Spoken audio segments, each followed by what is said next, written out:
भारत की बहादुर बेटी नीरजा भनोट ने 5 सितंबर 1986 को अपनी जान देकर आतंकियों से 360 लोगों की जिंदगियां बचाई थी। पाकिस्तान के कराची में आतंकियों ने गोली मारकर नीरजा की हत्या कर दी थी। आइए जानते हैं कैसे इस ब्रेव डॉटर ऑफ इंडिया ने आतंकियों के चंगुल से हाईजैक हुए जहाज के यात्रियों को कैसे छुड़वाया था।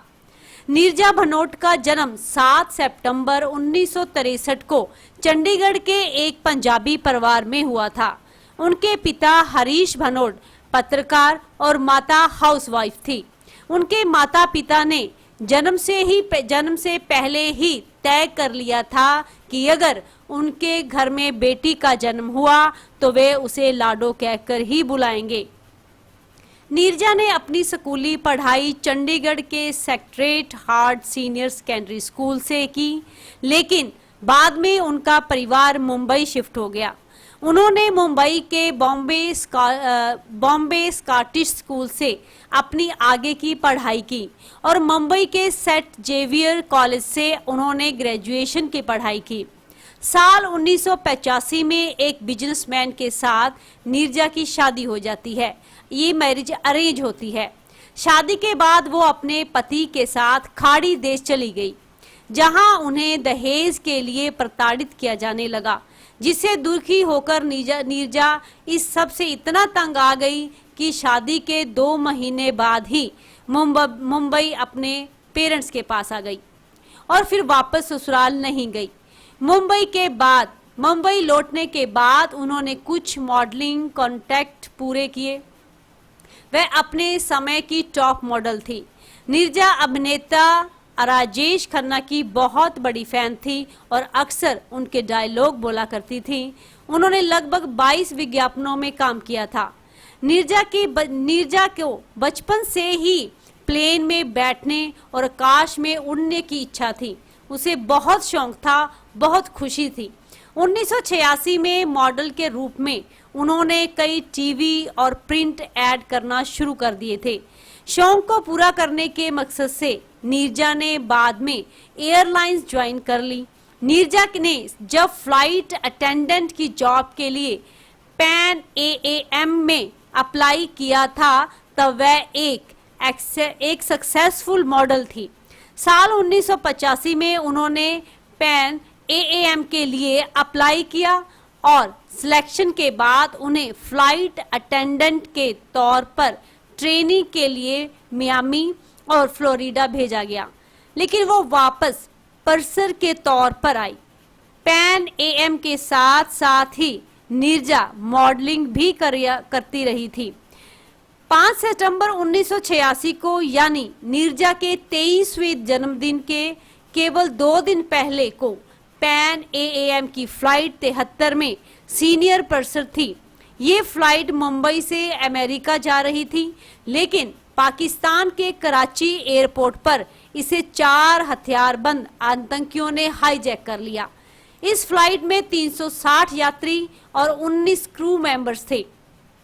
अब आतंकियों ने प्लेन हाईजैक किया। तब नीरजा की सूचना पर चालक दल के तीनों सदस्य यानी पायलट को पायलट और फ्लाइट इंजीनियर कॉकपिट छोड़कर भाग गए। ये चारों आतंकवादी चाहते थे कि फ्लाइट को साइप्रस ले जाया जाए, जहां वो फिलिस्तीनी कैदियों को मुक्त करवा सकें। आतंकी अब्बू निदान ऑर्गेनाइजेशन के थे और अमेरिकी लोगों को नुकसान पहुंचा रहे थे। आतंकियों ने पाक सरकार से पायलट भेजने की मांग की ताकि वो विमान को अपने मन मुताबिक जगह पर ले जा सके। पाक सरकार ने मना कर दिया। इससे भयभीत हुए आतंकियों ने विमान में बैठे अमेरिकी यात्रियों को मारने का फैसला कर लिया। प्लेन हाईजैक करने के कुछ समय बाद उन्होंने अमेरिकियों को प्लेन के गेट पर ले जाकर के गोली मार दी। आतंकियों ने नीरजा को सभी पैसेंजर के पासपोर्ट इकट्ठे करने को कहा गया, जिससे वो यह पहचान सके कि कौन से यात्री अमेरिकी हैं। नीरजा ने अमेरिकी यात्रियों के पासपोर्ट किसी तरह छुपा लिए। उधर आतंकियों और पाक सरकार में पायलट भेजने और यात्रियों को लेकर लगातार खींचातानी चलती रही। इधर 380 डरे हुए लोगों में एक अकेली भारतीय लड़की नीरजा ही रही। 16 घंटे हिम्मत बांधी रखी। अचानक उन्हें ख्याल आया कि अब विमान का ईंधन खत्म होने वाला है। ऐसा हुआ तो विमान में अंधेरा छा जाएगा और भगदड़ मच जाएगी। इसमें बेतहाशा खून बहेगा। नीरजा ने फिर अपने भारतीय होने की पहचान दी। तत्काल आतंकियों को खाने का पैकेट दिया और यात्रियों को आपातकालीन खिड़कियों के बारे में तेजी से समझाया। तभी विमान ईंधन खत्म हो गया। चारों तरफ अंधेरा छा गया। इस बीच नीरजा ने मौका पाकर विमान के दरवाजे खोल दिए और यात्रियों ने प्लेन से नीचे कूदना शुरू कर दिया। लेकिन इसी बीच दहशतगर्दों ने गोलियां दागनी शुरू कर दी। मौका देखकर पाक कमांडो भी विमान के पास पहुंच गए। फिर दोनों तरफ से धुआंधार गोलीबारी के बीच लोग भागने लगे। नीरजा आतंकियों को थकाने में लगी हुई थी। नीरजा ने आतंकियों को उलझा के रखा ताकि वो किसी को नुकसान ना पहुंचा सके और वो इसमें कामयाब भी रही। सबके निकल जाने के बाद आखिर में जब वो विमान से निकलने लगी तो अचानक उसे कुछ बच्चों के रोने की आवाज सुनाई दी। नीरजा ने रोते हुए बच्चों को छोड़कर भागना ठीक नहीं समझा। वो वापस गई और बच्चों को ढूंढ निकाला। जैसे ही वह उन्हें लेकर एक आपातकालीन खिड़की की ओर बढ़ी, एक आतंकी उनके सामने आ खड़ा हुआ। नीरजा ने बच्चों को नीचे धकेल दिया और आतंकियों ने नीरजा को गोलियों से छलनी कर दिया। 17 घंटे तक चले इस खून खराबे में अंततः 20 लोगों की जान चली गई और वो भारतीय वीरांगना भी शहीद हो गई।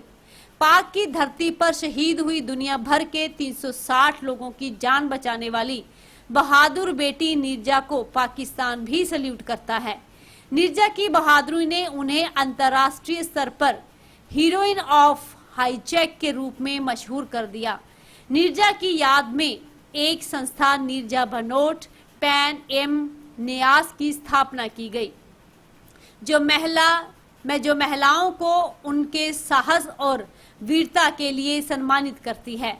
भारत सरकार ने नीरजा को बहादुरी के लिए सर्वोच्च वीरता पुरस्कार अशोक चक्र से सम्मानित किया। नीरजा यह पुरस्कार पाने वाली सबसे कम उम्र की महिला रही। इतना ही नहीं, नीरजा को पाकिस्तान सरकार की तरफ से तगमा ए इंसानियत और अमेरिकी सरकार की तरफ से जस्टिस फॉर क्राइम अवार्ड से भी नवाजा गया। एक इंटरव्यू में बात करते हुए नीरजा के भाई अनीश भनोट ने कहा था कि नीरजा हमेशा कहा करती थी कि अपना काम करो और अन्याय बर्दाश्त नहीं करो, जो कि उसने कर दिखाया। सलाम है ऐसी बेटी को।